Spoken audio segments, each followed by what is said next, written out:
Mercado. Atuo como diretor do departamento de contabilidade da CES Consultoria. Sou consultor, sou financeiro e fiscal.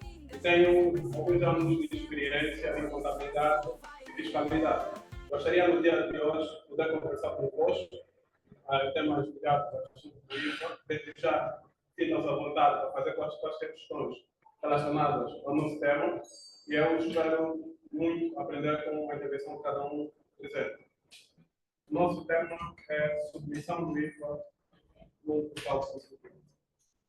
Acho este tema importante porque, de alguma forma, a parte prática do IVA tem trazido alguns problemas e é importante entender, primeiro, a componente teórica e, a seguir, a componente prática para evitarmos situações menos boas com relação ao IVA, porque as penalizações são muito pesadas. Então, nesse sentido, é fundamental termos conhecimento consolidado, teórico, e depois orientações práticas para saber como fazer o que é certo e evitar que situações menos boas aconteçam. Então, o assunto de hoje está dividido em 4 aspectos, nomeadamente o Código do IVA, aspectos gerais acerca do IVA, obrigações declarativas em série, obrigações declarativas e submissão do IVA no portal. Importa dizer, o Código do IVA é um normativo que orienta, obriga e regula o imposto sobre o valor acrescentado. Então, este Código do IVA é aprovado por uma lei. No caso, a primeira lei que estabeleceu o Código do IVA em Angola é a Lei 7/5. Desde então, tivemos algumas alterações dessa mesma lei e agora, a 28 de dezembro, tivemos a última alteração, a Lei 14/23. Este documento não só altera, como republica o Código do IVA. E sabemos, sei que é o requisito, o maior requisito para que cada um seja aquilo que quiser, que é ter o Código do IVA consigo. Então, neste código é publicado que nós vamos nos basear para ver os aspectos legais sobre a submissão do IVA no portal do contribuinte. Então, existem aspectos gerais acerca do IVA e do Código do IVA. Nós estamos bem consolidados para que possamos entender as fases seguintes. Eu sei que o Centro de Formação para a Universidade tem dado muitas aulas acerca do tema do IVA e permitiu para os colegas terem ideias consolidadas acerca do regime de tributação do IVA, a incidência do IVA, as isenções, obrigações declarativas, liquidação, pagamento, bem como as penalidades. No dia de hoje, vamos falar de forma específica acerca das obrigações declarativas. Então, existem alguns artigos no Código do IVA que falam sobre as obrigações declarativas. Tem o capítulo 5 do Código do IVA que fala especificamente sobre obrigações declarativas, na sua secção 6. Ok. Mas a primeira vez que ela é mencionada é no artigo 32. Em epígrafe, temos obrigações do sujeito passivo. No artigo 32, a linha 7, número do Código do IVA, realça acerca das obrigações do sujeito passivo. Como eu ia dizendo, nessa declaração periódica de IVA deverá constar o IVA a pagar mediante o pagamento ou o crédito que devermos, que no caso será considerado IVA a recuperar, a ser utilizado na declaração seguinte. São elementos que deverão constar na declaração periódica. Vimos aqui na linha C, do número 1 do artigo 32. Ok. Ainda assim, tem um ponto que também é importante frisar, que é o número 2 do artigo 32, que diz que, mesmo que no referido período não hajam relações, ou seja, operações tributárias efetivas, trazemos aqui o artigo 44, que fala sobre a submissão da declaração periódica. Então, gostaria de um candidato para o artigo 44. Alguém escreve? Artigo número 44. Declaração periódica. Número 1. Os sujeitos passivos são obrigados a submeter a declaração periódica e os seus respectivos anexos, tal como previsto na linha C do número 1 do artigo 32, por transmissão eletrônica de dados, até o último dia útil do mês seguinte, aqueles a que respeitam as operações nelas abrangidas. Obrigado. Como chama? Antônio dos Santos. Então, na verdade, não está revogado. Esse ponto faz parte da lei anterior. A republicação temos o ponto, só se pegarmos a primeira parte dessa lei, só temos as partes que foram alteradas. E as partes que vêm de uma lei anterior não constam. Então, é importante ver a parte seguinte da lei do Código Civil. Certo? Então, o artigo número 1 do artigo 44, nós temos um novo elemento que não havia no artigo 32. Ele fala que existe obrigatoriedade da declaração periódica de IVA, algo que já vimos anteriormente no artigo 32. Fala que o período é mensal, mas temos aqui um elemento que ela deverá ser o prazo de submissão até o último dia útil do mês seguinte a que se reporta a operação, e também diz que esse processo deverá ser feito por via de submissão eletrônica. Aí já explica de que forma, como deverá ser feita essa submissão, essa declaração periódica. Elemento que não tínhamos no artigo 32. Então, o que entendemos por submissão eletrônica? Submissão, vamos falar em passo. Sim, gostaria de contribuir? Sim. Submissão é remeter, né, eletronicamente no caso do documento. Eletronicamente. Exatamente. A submissão é nada mais do que o contributo para a submissão. Antônio Casal. Antônio Casal, nome interessante. Tá bem. O colega Casal, estamos a entender que entregar é remeter. Submeter é remeter, entregar. O que quer dizer que a forma pela qual nós pegamos as informações acerca da documentação do IVA do respectivo período e fazemos chegar a quem? A AGT. Por que via? De forma física? Não. De forma eletrônica. Eletrônica digital, assim dizer. Então, aí já surge a outra questão, como, onde é onde surge o controle preventivo. Temos que ter a lei começa a explicar como é que nós devemos proceder. Gostaria de saber qual dos colegas, quantos já trabalham com contato preventivo? Obrigado. Então, para quem trabalha no contato preventivo, eu acredito que tem alguma prática, mas não basta ter a prática, às vezes a prática é conseguida por explicações de terceiros. Também é preciso consolidar com base nos aspectos legais. O que é que a lei diz sobre isso? Então, o ponto explica. Então, com a conjugação do artigo 32 e o artigo 42 da presente lei, podemos ver, ou juntar a informação, colocar a informação no IVEC. É obrigatório a submissão periódica do IVA. Esse processo deverá ser feito mensalmente. Deverá ser feito no prazo do último dia útil do mês seguinte a que se reporta a informação. A submissão deverá ser feita de forma eletrônica. Então, aí teremos o uso do portal do contribuinte. Ok. Esclarecer essas questões. Estamos aqui, prazo, frequência e penalidades. Já falamos dos dois pontos, é importante falar da questão de penalidades. Okay? Porque se não proceder, visto que é obrigatório, e se o sujeito passivo não o fizer, estará a incorrer algumas penalidades.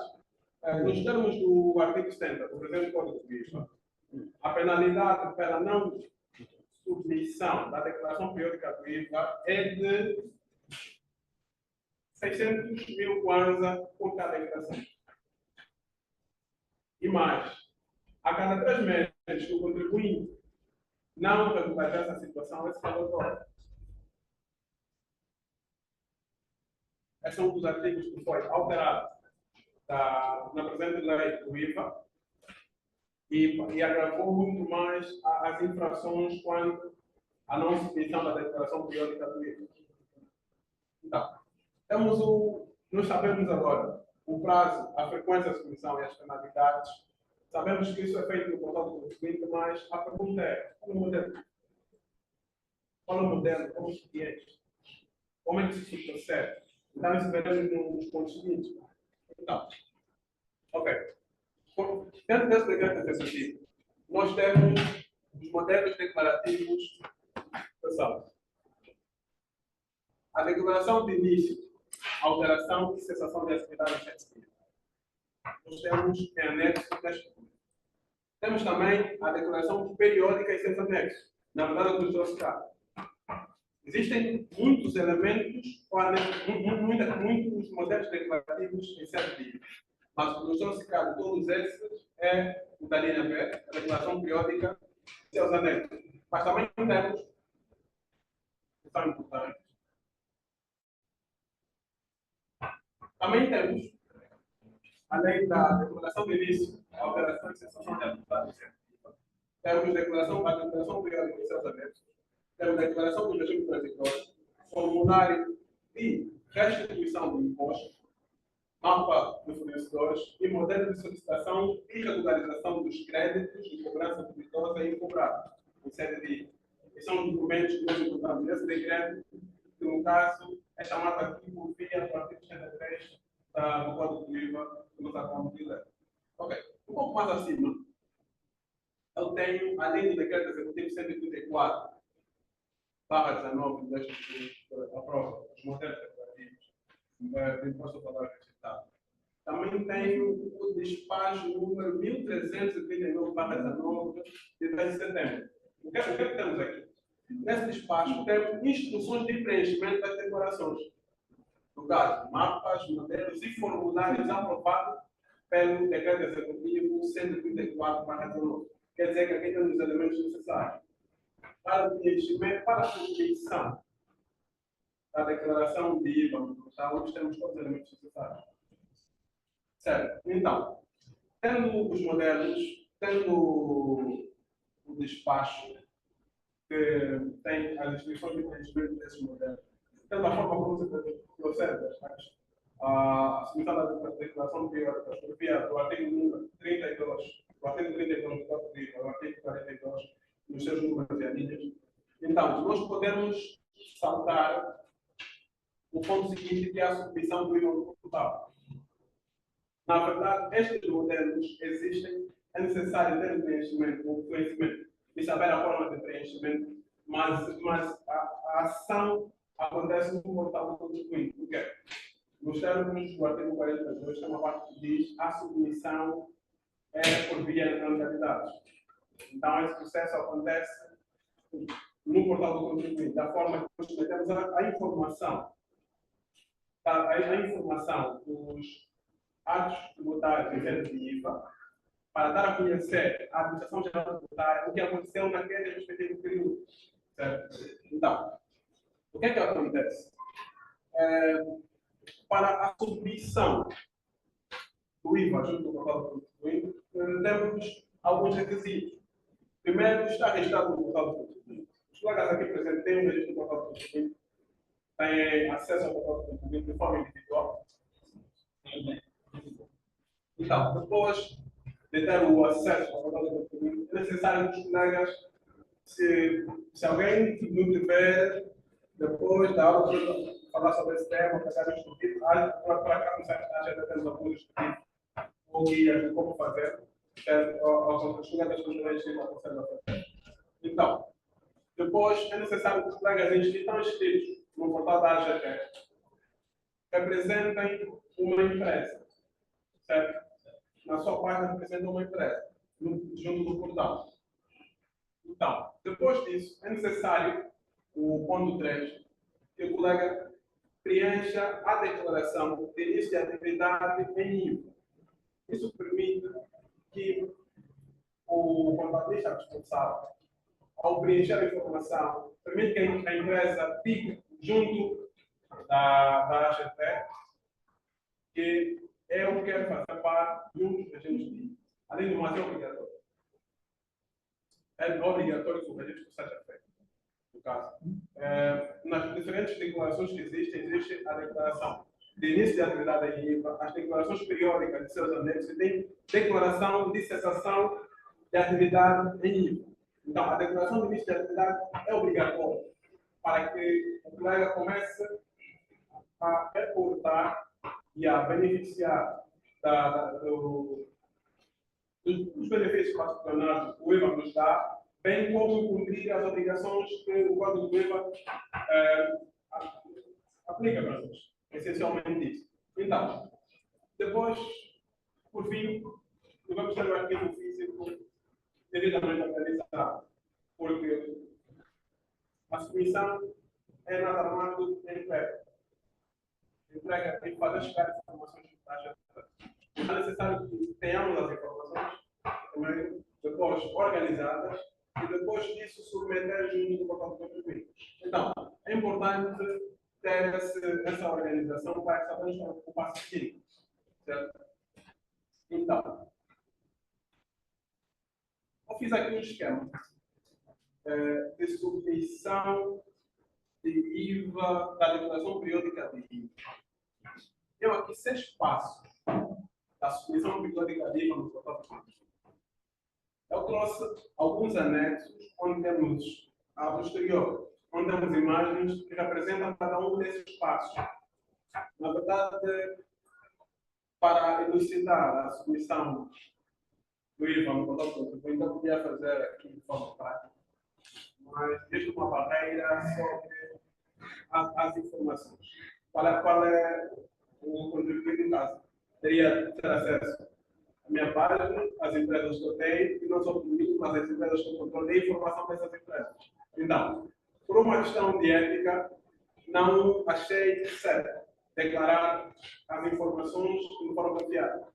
Então, eu trouxe, em parte, prints de submissões que nos permitem entender o processo, desde o acesso ao portal do contribuinte, ver as empresas que estão representadas, como se pode selecionar a empresa que está representada, ver a aba. Esse processo todo veremos mais à frente de forma com os anexos que eu trago aqui, mas é necessário que os colegas percebam que isso funciona como um processo.